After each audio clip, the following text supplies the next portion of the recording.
My name's Harper. I'm 35, thriving in my marketing career, and for a while, I thought I had life all figured out. Then James came along, sweeping me off my feet. Before I knew it, we were walking down the aisle, saying, I do. Crazy, right? But here's the twist. James came with a 12-year-old son, Tyler.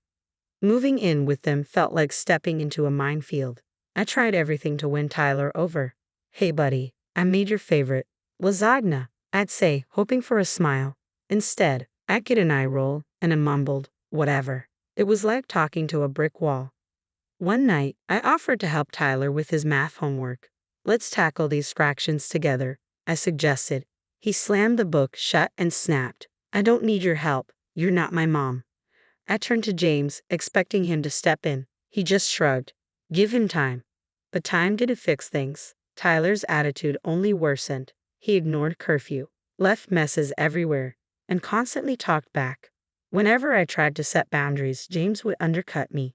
Harper, don't be so hard on him, he'd say. It was like I was losing my mind. Was I the problem? I needed to vent, so I called my best friend, Olivia. Girl, you won't believe what Tyler did today. I started. Spill the tea, she said, and I did. About Tyler's disrespect, James's lack of support, the whole mess. Olivia listened, then said, Harper, honey, these are some serious red flags. Are you sure you're not in over your head? I don't know, Liv. I love James, but this is so rough. I get it, she said, but don't lose yourself trying to fix it. You matter too. Her words stuck with me, but I wasn't ready to give up. I threw myself into work, hoping things would smooth out at home. Big mistake. A few weeks later, my boss, Mr. Peterson, called me into his office.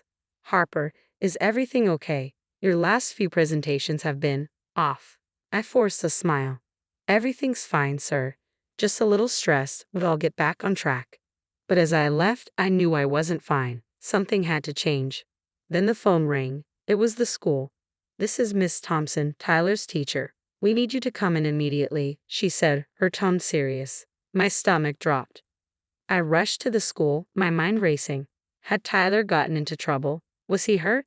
When I arrived, Miss Thompson's expression was grim. Mrs. Walker, Tyler has made a serious accusation against you. What? What are you talking about? I asked, my heart pounding. He claims you've been physically abusing him, she said quietly. The world stopped. That's impossible. I would never. I felt like I was drowning.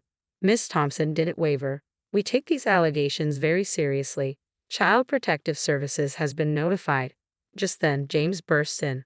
What's going on? Miss Thompson explained the situation. I turned to James, desperate for him to defend me. You know this isn't true, right? But James looked torn. He turned to Tyler. Is this true? Did Harper hurt you? Tyler, avoiding eye contact, nodded. Last week, she hit me while you were at work. That never happened, I shouted, losing my composure. A CPS worker arrived soon after. Mrs. Walker, we'll need you to leave the family home during our investigation. Leave? But I didn't do anything. James finally spoke, his voice low. Maybe it's for the best, Harper, just until we figure this out. It felt like a slap. You can't seriously believe this. James wouldn't meet my eyes. I don't know what to believe right now. In a daze, I packed a bag and called Olivia. Can I stay with you? I'll explain everything when I get there. At her apartment, I broke down. Between sobs, I told her everything. That little brat. Olivia fumed. And James, how dare he not stand up for you? I don't know what to do, Liv. My whole life is falling apart.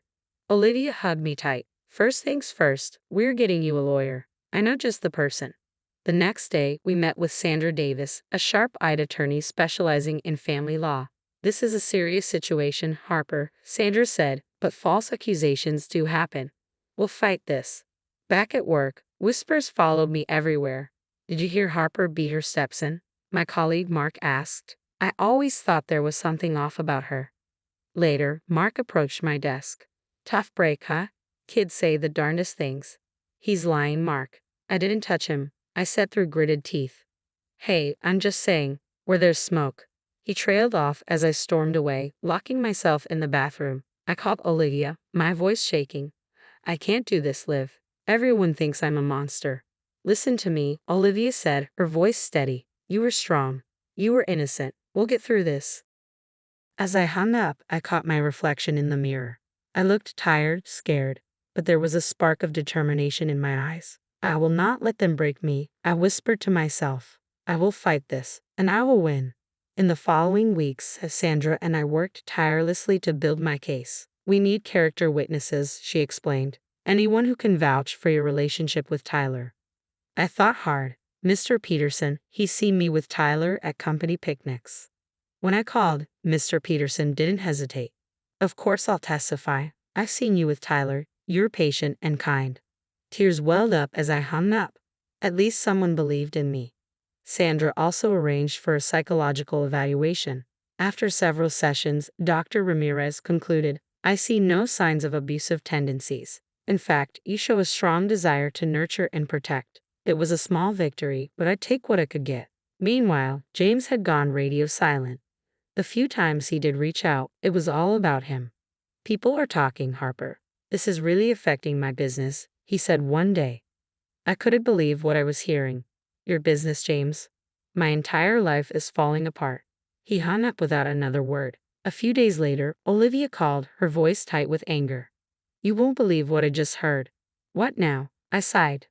I was at Starbucks and overheard James talking to some neighbors. He was badmouthing you, Harper, saying he should have known better than to marry someone he barely knew. The betrayal stung like a physical blow. He said that. After everything I've done for him and Tyler? I'm so sorry, honey. You deserve better than this, Olivia said gently. Just when I thought things couldn't get any worse, a breakthrough came from an unexpected source. Miss Thompson, Tyler's teacher, contacted Sandra, requesting an urgent meeting. I've noticed some inconsistencies in Tyler's story, she explained, looking uncomfortable. And, well, I did some digging.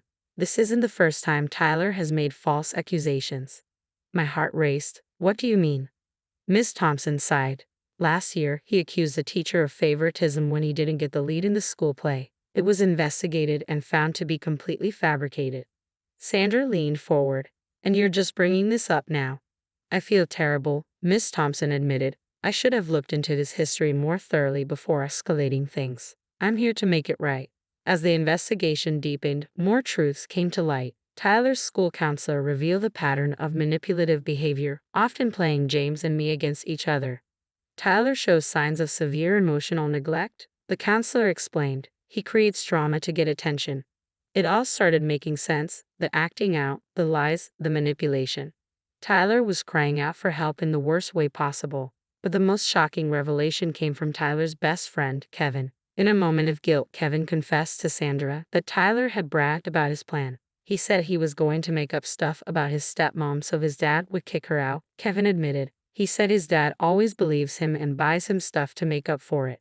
I felt a whirlwind of emotions, anger, pity, and heartbreak. Tyler had been hurting for so long, and James had been too blind to see it. As the truth unraveled, I couldn't help but think back to all the red flags I'd ignored. How James would brush off Tyler's bad behavior, the expensive gifts that appeared after every tantrum. I should have seen it, I told Olivia over coffee. I was so focused on making things work, I missed what was really going on. You can't blame yourself, Olivia said, squeezing my hand. You were trying to be a good wife and stepmom. I nodded, a new determination settling in. You're right, now it's time to start fighting for myself. The day the case was officially dropped should have felt like a victory, but it was bittersweet. My name was cleared, but the damage was done. I couldn't go back to that house, to James and Tyler. It wasn't home anymore. I met with Sandra to discuss the next steps. I want a divorce, I said, my voice steadier than I felt. Sandra nodded, unsurprised. We'll cite James's lack of support and Tyler's false accusations. It should be straightforward. Straightforward, maybe, but not easy. Every signature on those papers felt like closing a chapter of my life I'd never get back. At work, I threw myself into every project. Mr. Peterson noticed. Harper, your performance these past few months has been exceptional, he said during my review. I'm promoting you to senior marketing director. I nearly fell out of my chair. Thank you, sir. I don't know what to say. He smiled. There's more. The position is in our New York office. A fresh start, if you want it. I didn't even hesitate. I'll take it.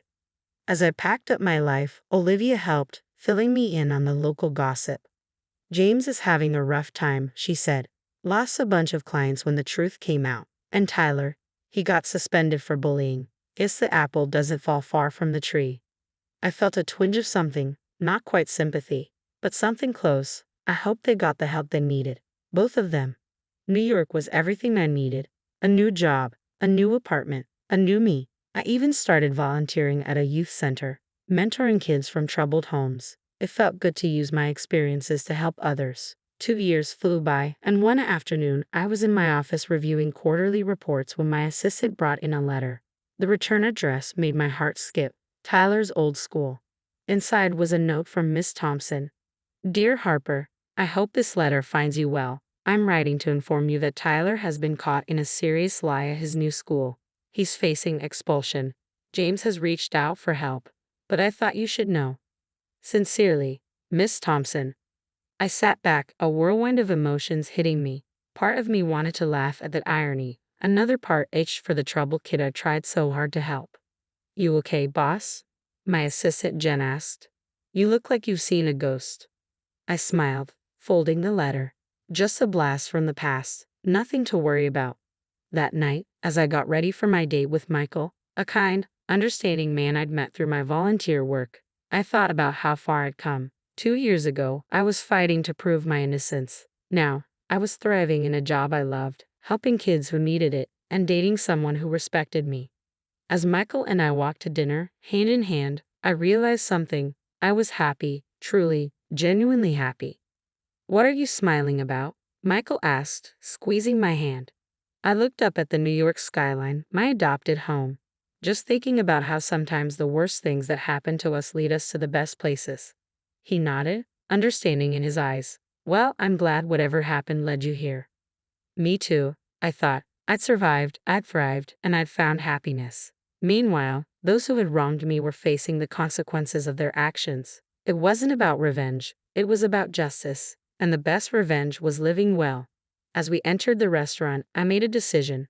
That letter, I wasn't going to respond. That chapter of my life was closed. I had a new story to write, and I couldn't wait to see how it unfolded. The story ends here, but the conversation is just beginning. What would you have done in Harper's shoes? If you received that letter about Tyler 2 years later, would you have responded, offering help despite the pain he caused? Or would you have kept that chapter firmly closed? Your experiences shape your perspective, and we'd love to hear your thoughts. Drop your answer in the comments below.